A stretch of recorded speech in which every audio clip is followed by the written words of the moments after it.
Hello, ladies and gentlemen, and welcome to my Week 9 NFL predictions. It has been a while since I've been here doing a video. This week is Halloween week, so I am very busy at my job, so that has been taking up a lot of time. But I literally missed a whole NFL prediction video. I apologize, but we're back. And quite a few interesting games this week, but without saying too much, like and subscribe, help, a comment, always helps. Let's get straight into this thing. Ravens at Dolphins, that's tonight. Honestly, a super underrated matchup in my opinion. Lamar Jackson is returning, but the Dolphins are coming off of an absolute annihilation of the Atlanta Falcons. The Atlanta Falcons. Sorry if that got quiet.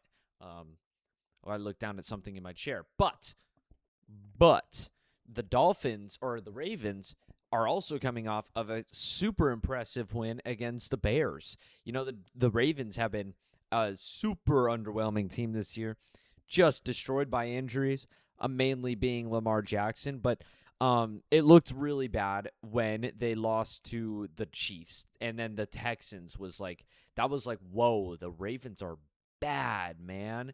And then they played a super competitive defensive game against the Rams. And most recently, they just beat the crap out of the Bears. It feels like as time slowly goes further and further, more production is returning for the Ravens. And now the key piece is that QB. I mean, Tyler Huntley didn't play bad against the Bears, but Lamar Jackson is just a gigantic step up. The Ravens are probably going to take this, turn around, and as long as they can stay healthy, turn into a playoff team like they were. And the Dolphins, on the other hand, are also 2-6. They get the home field, but ultimately, no Tyreek Hill still. Not going to be back for probably the rest of the year. I mean, I would assume with how bad that injury looked. But a very seemingly sound performance against the Falcons. Now, the Falcons have had performances like that, like against the Dolphins and against the Panthers. They also didn't have Michael Penix Jr., which, you know, he doesn't play defense, but still, a missing quarterback changes the outcome of games, man, whether it be offensive or defensive. We've seen it multiple times. The Dolphins have 2 wins on the year, the Falcons and the Jets, which it doesn't look too good for them, but they have a 6-point loss against the Patriots, a 10-point loss in a very competitive matchup against the Bills, 3-point loss against the Panthers, 2-point loss against the Chargers, and then their worst loss of the season, in my opinion, was the loss against the Browns, where they just imploded on themselves. And then at the start of the year, they got destroyed by the Colts, but that's kind of an expected outcome from a team like the Colts. I don't think the Dolphins are that bad.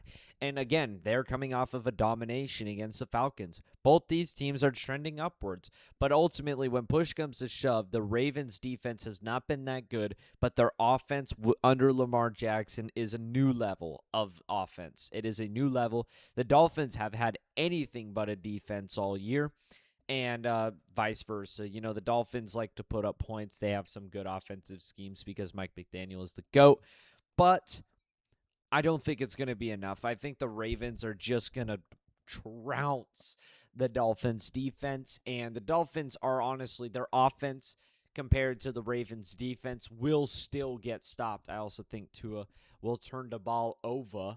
I don't even know if Tua is actually their QB right now. Like, I would assume so, but I wouldn't be surprised if he wasn't the quarterback in the Falcons game, and that's why they dominated. But I mean, when it comes down to it, Tua can be a great quarterback. Yeah, it was Tua, of course. I mean, expected.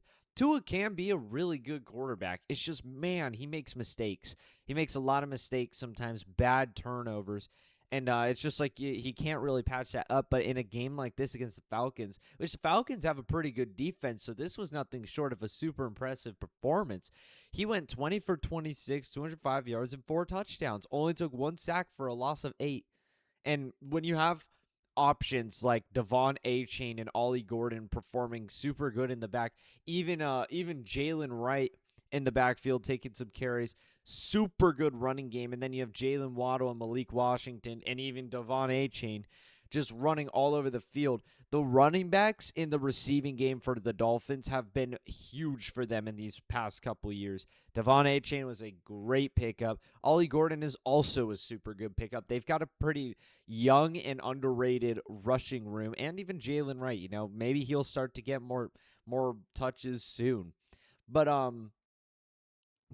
like the defense wasn't anything like super special, only tallying one sack. It's just like, is Kirk Cousins that washed and bad? I didn't watch this game fully. It just really is hard to put your finger on what happened other than the time of possession being lopsided in the Dolphins' favor, or maybe penalties. Falcons had 30 more yards, but still, it's like you can't really figure out what happened there to a 2-6 Dolphins team and a pretty underrated Falcons team. And then they just turn around and they blow it. It only just makes me think that the Dolphins' underratedness is just going to start to take teams, catch them off guard. So I really do think this is going to be a good matchup. In the past couple years, this matchup has been pretty good. I remember when the Dolphins came all the way back against the Ravens and won a crazy game.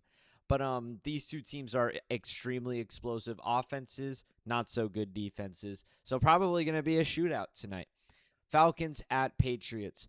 The Patriots are 6-2 right now. That's pretty crazy. Falcons are coming off of a embarrassing loss, but the last time the Falcons came off of an embarrassing loss like that, they turned around and they played extremely well. They beat the Commanders, and then they beat the Bills. And recently they're on a 2-game losing streak, one of which was against the Niners, but the other one was against the Dolphins. So Falcons are kind of on a downward slope now. They were 3-2, now they're 3-4, and it's kind of hard to put a finger on them. But key point was I don't know when Michael Penix got hurt, if he got hurt in the Niners game or if he got hurt in the Dolphins game in the middle of it. I'm not really sure. I'll try to look here, but he must have gotten hurt like during the 49ers game or during practice or something, because he played the whole 49ers game and Cousins played the whole Dolphins game. But Michael Penix is optimistic to return from the head coach himself. Seems like it was just a little 1-week thing. He should return, which I believe brings back so much potential to this Falcons team. But ultimately, the Patriots have been playing super good. I mean, literally, like, they could be at the same level as the Colts right now had they not turned the ball over 5 times against the Steelers, guys. I will say this in every single video. They turned the ball over 5 times against the Steelers, and they only lost by a touchdown. The Patriots have been super good this season, Took a weird loss to the Raiders in week 1, but, week 1 slump, get over it. They started off 1-2. They haven't lost since. And they may not be playing the toughest of competition. They did manage to beat the Bills, which was a test of, their true talent. But other than that, Saints, Titans, Browns, like Panthers, those are kind of bad teams. But, 6-2 is 6-2. And in all of these performances, they have been seemingly dominant, except for the Bills game and maybe the Saints game. But all the other ones, they are seemingly dominant in. And Drake May has been playing super good. This is also probably going to be a pretty fun matchup. Super Bowl rematchup. I just feel like these two teams don't mix. They don't mix well. Like, these two teams and their logos and their colors, and they just don't mix well. This matchup feels kind of icky, but it should be a pretty fun game to watch. I'm going to take the Patriots in a close one. I really think Michael Penix has he's one of the most talented quarterbacks to come out of that draft. That was the Caleb Williams, Jaden Daniels, Drake May draft. And Penix was supposed to fall off for the first round or be taken late first round. And the Falcons picked him, which was a head scratcher with how much you paid Kirk Cousins. But I really fricked with it because it's like, dude, they're making such a good gamble by taking Michael Penix Jr. He was so extraordinarily good in college, and all of his throws were perfect. People that say he was carried by Rome Odunze are just so delulu. They are so delulu. And yeah, I mean, ultimately, he got Kalen DeBoer that job at Alabama. Michael Penix Jr. is a miracle maker. And as long as he stays healthy, dude, he can make some great passes. But ultimately, this game was at the Patriots. It's gonna be a pretty momentum-filled game for the Patriots fan base. They're probably gonna be super involved in this. They haven't been this good in quite a while. It's probably been like 5 or 6 years since they've actually been like relatively competitive. I don't know when they dropped off, but I believe it was like 2020 or something. That was around the time they lost Brady, and things just kind of fell apart from there on. Patriots have not been that good of a football team. Here we are. The Patriots are starting to make moves back into the top. I despise the Patriots logo, man. But the Patriots, I despise it. I despise the Patriots logo because of how good this team was, man. God, they were just always so good back in the day, and it's like you couldn't escape this logo, especially from the Super Bowls. But the Falcons, looking for a big bounce back win, starting quarterback returning. I think they'll play good, but ultimately Drake May is working some miracles. I'm going to take the Patriots. Chargers at Titans. Needeth I say more. Hopefully Quentin Johnson actually does something so he doesn't put up 0 points for my fantasy team this week.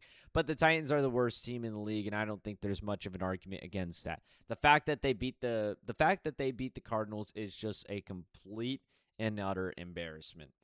Bears at Bengals. Very interesting matchup here. The Bengals actually looked like they were finding their footing with Joe Flacco. Finally had a good backup. They beat the Steelers. Then what do? Their defense shits the bed, and they lose to the Jets. 23 fourth quarter points scored by the Jets. The Cincinnati Bengals were up 31-16 at a point in the game.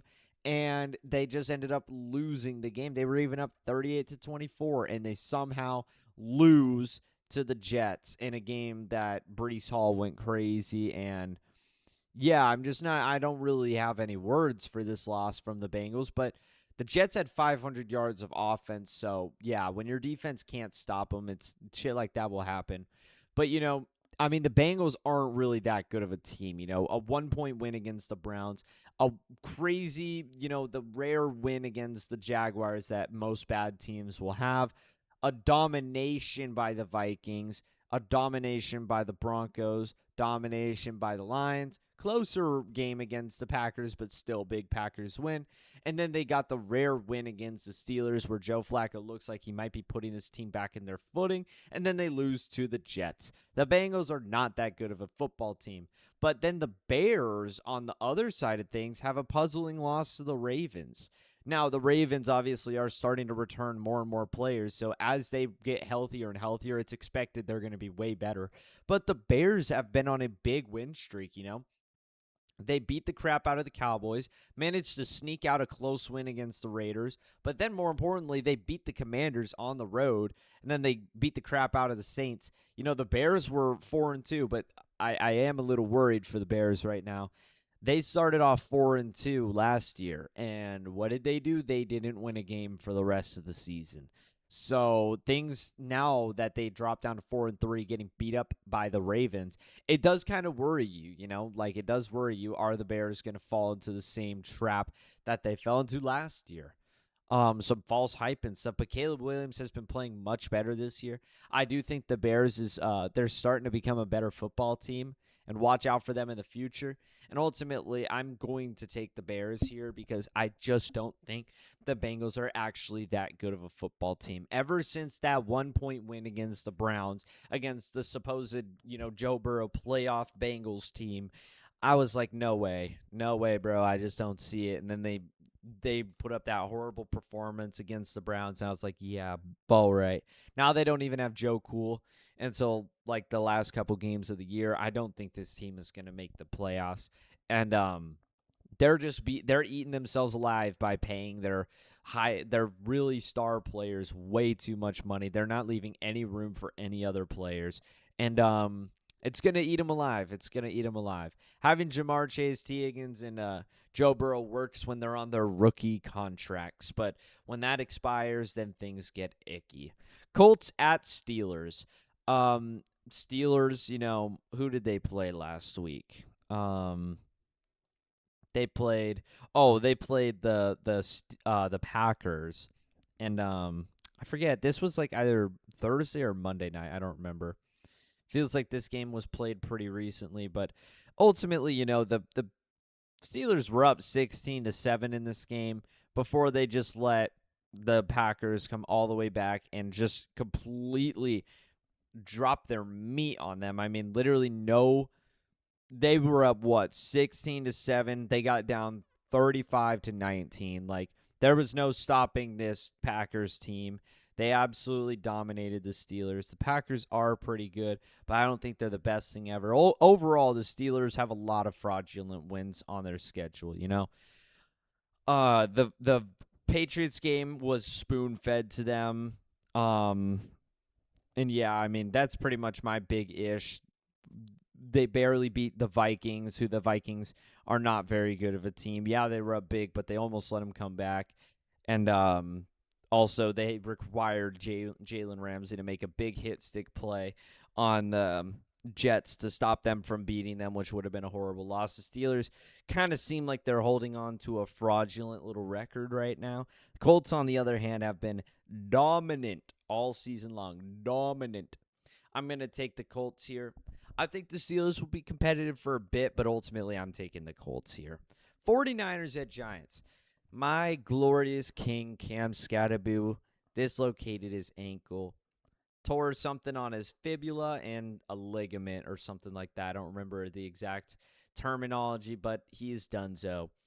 Tragedy, man. All the ASU players are hurt right now. Sam Levitt, Jordan Tyson, Cam Skattebo. It sucks. But ultimately, you know, Jackson Dart he's opened up a lot of games with touchdown drives. I do think that is extremely important from a young quarterback and for a team in general to just open up with a touchdown drive. But the 49ers, even with how injured the 49ers have really been, they're still 5-3, you know? Very respectable record. They took a interesting loss against the Texans, but the Texans are also a pretty good team. They took a loss against the Buccaneers, and they took a loss against the Jaguars, but those are their only losses. They also have wins over the Rams and the Seahawks and the Falcons. You know, they've been a pretty good team. They've been a pretty competitive team. Giants, we're hoping that Cam Skattebo, Jackson Dart, and whatnot could put together some wins to maybe push them into the playoffs. Doesn't look much likely now, losing one of your fan favorite pieces like that. So I'm going to take the Niners here in a pretty easy game. I'm going to take the Niners over the Giants. Broncos at Texans. Defense versus defense. I'm going to take this one in a lower scoring game. I think it'll be field goal fest. Like touchdown, field goal. Like to get them to 16 points, and the Broncos will be at 19 points. Texans will go down the field and score a late touchdown, but then the Broncos, being the Broncos, will somehow manage to pull the game out and win. Like that win over the Giants was crazy. This team doesn't stop moving. No lead is safe against the Broncos, literally. And, I mean, the Broncos' 2 losses are a 1-point loss to the Colts. That was kind of spoon-fed to the Colts on a questionable call. And then a 3-point loss to the Chargers when the Chargers were playing like they were the best team in the league. So the Broncos are a pretty damn good football team. Do not sleep on the Broncos. And Bo Nix is pretty good. I think they're going to go on the road and take a W here. Vikings at Lions. Needeth I say more? Give me the Lions. Panthers at Packers. Needeth I say more? Give me the Packers. Jaguars at Raiders. Needeth I say more? Yes, I do. I think this is going to be a bad one for the Jaguars. The Raiders have been very poop. I'm going to keep it real. You know, impressive week 1 win against the Patriots. Got dominated the week after that. Got absolutely destroyed week after that. Let the Bears game get away from them. They were supposed to win that game. Ashton Jeanty went crazy, but they absolutely blew it on some big mistakes. Then they got dicked down by the Colts. Beat the Titans by 10 points, and then they most recently got shut out 31-0 against the Chiefs. And that to me just is a brewing up trap game for the Jaguars. You know, the Jaguars going into this game all high and mighty. The Jaguars also got dominated recently by the Rams. Then they had a bye week, so they could be going into this one with a new mentality. But ultimately, I think the Raiders are desperate for a win right now. And when you look at it, moving forward, they got at the Broncos, host the Cowboys. Cowboys are an extremely offensive team. host the Browns. The Browns would look like a team they may be able to beat, but I think somehow the Raiders, somehow, some world, the Raiders, Geno's not going to throw as many interceptions in this game, and the Raiders are going to pull out a victory against the Jaguars. That's my big upset of the week. Saints at Rams. Unfortunately for the Saints, they've been an actually super competitive team all year for a team that's 1-7. Most recently, of course, they weren't very competitive, and against the Seahawks, they were not competitive. But a 7-point loss against the Cardinals, 5-point loss against the 49ers. Bills lose by 12, but if you actually watch the game, that was close all the way through. Beat the Giants, lose by 6 points against the Patriots. And then most recently, they took a bad loss to the Buccaneers and a 12-point loss against the Bears. It's weighing down on them slowly but surely. But, competitive performances against top teams in the league show signs of life for the Saints to me. But the Rams, Puka Nacua is supposedly returning. Still questionable, still trying to figure things out, but I would assume he's back to play. That's really big for the Rams. That instantly changes how well the offense plays, and I think the Rams are going to take this one if Puka is playing. I think they're going to take it if he's not playing either way. Oops. Oh, I just forgot to change the name on this. That is not the Raiders at Chiefs. That is the Chiefs at Bills. Big game. I'm sorry if you saw my prediction. I'll just show it now. Oh, I never did a damn prediction on this one. Funk, man. I skipped past it. Funk. I was trying to do two things at once when I was finishing up the last of this because I was running out of time for that thing. The Chiefs are favored by 2.5 points. I'm not taking the Bills in this one, all right? I'll tell you that much. I'm taking the Chiefs here. Normally the Bills are really good in the regular season against the Chiefs, or at least like recently they have been. It's been the playoffs that's been a problem. But I'm going to take the Chiefs this time. The Chiefs are starting off 5-3. They started off 0-2. And they took a crazy loss to the Jaguars, but since then, they've been absolutely dominant. They beat the crap out of the Lions, shut out the Raiders, and just destroyed the Commanders. I think the Raiders. I think the Chiefs are going to win this game. I'll say 30-23. I'll say 30-23, all right? The Chiefs are going to win this game 30-23. The Bills have been a pretty good football team, but not like in past years. Barely squeaking out a 1-point win against the Ravens in a big comeback. And competitive performances all around. The Dolphins game was never said and done. The Saints game was never said and done. Those aren't very good teams. The Patriots marched into there and took a win. And the Falcons beat the Bills. And most recently, they just annihilated the Panthers. But it's like, come on, it's the Panthers. I don't think the Bills are actually as good as they were last year. And the Patriots might be a big problem for them in that conference. That might take the Bills down a notch. So I think the Chiefs will win 30-23. All right, that is my prediction. Seahawks at Commanders. See, I did a prediction for this one. It's just like I was trying to do too much at once. Just skipped over the most important part of a prediction video. Literally didn't even write down the prediction. Seahawks at Commanders. I think the Seahawks are going to take this one personally. The Commanders, they're returning Jayden Daniels supposedly. That's what I saw, supposedly returning him. Most recently, it's been bad for the Commanders. They somehow picked up a win at the Chargers, a game in which the Chargers kind of just blew up and let the Commanders take away. But then the Commanders bounced back with a 1-point loss against the Bears, a absolute annihilation by the Cowboys, and an absolute annihilation by the Chiefs. Terry McLaurin is still out. Jayden Daniels is returning. I think that will be huge for the Commanders if Jayden Daniels does return. But without Jayden Daniels, I don't think the Commanders are going to be able to win this game. But even with him, the Seahawks have been super good all season. The Seahawks are 5-2. Sam Darnold has actually fit in super well with the Seahawks. Very surprising to me. I did not think it was going to work out. And due to the fact that they started off with a 4-point loss against the Niners in the Seahawks home stadium, and then they were spoon-fed a win off of a botched kickoff play against the Steelers, I thought the Seahawks were not actually that good. Then they dominated the Saints. Then they beat my Cardinals. The Buccaneers pulled out a crazy win against the Seahawks. And since then, the Seahawks have just been winning games, They're 5-2 right now, coming off of a bye week. That's huge also. I think the Seahawks are going to march in there and pick up a big win. And finally, for your Monday Night Football, Cardinals at Cowboys. Kyler Murray is set to return in this game. A lot of people are saying that Jacoby Brissett should be the starter. I don't think you actually watched a football game because twice in the Colts game and in the Packers game, if Kyler Murray was on the field, best believe they're scoring on those drives, mainly in the Colts game because on that third down, there was an open rushing lane for Kyler Murray to run in. But since it was fat, old barbecue Brissett, instead of being able to scramble, he slowly waddles his way around and he gets sacked from behind. And then on the last play of the game, all you have to do is put it anywhere near Trey McBride and you get that penalty. But since the ball is so far out of the way, it doesn't count. Fourth down failure. We lose the game against the Colts by 4 points. Then we play the Packers in our home stadium, a really must-win game if you want any hope for the rest of the season.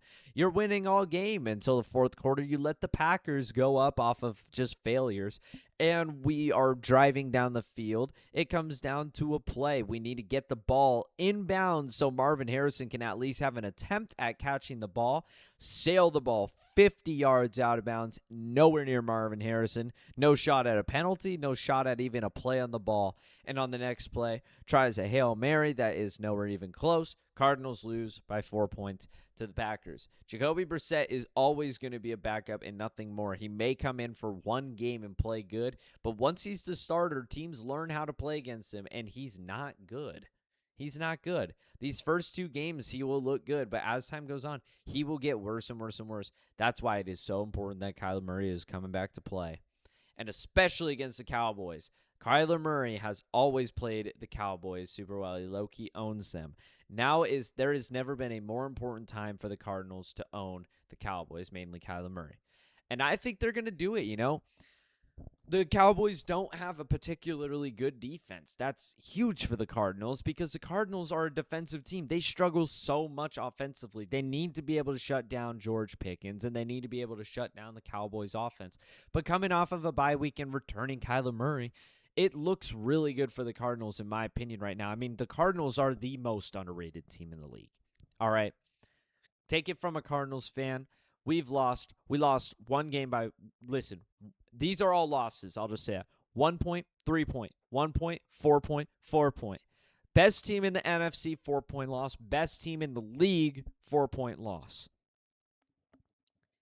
3 game-losing field goals. The Cardinals haven't caught a break. Yes, it's been due to their own fault, and there is no excusing that Titans game. That's a horrible loss. They deserve to be 2-5 because of their hideous play calling and their mistakes and their failure to rally. But ultimately, the Cardinals have the team to make a big run. Again, all those are one-possession games that if one thing more goes the Cardinals' way, those are wins, which makes, all the difference.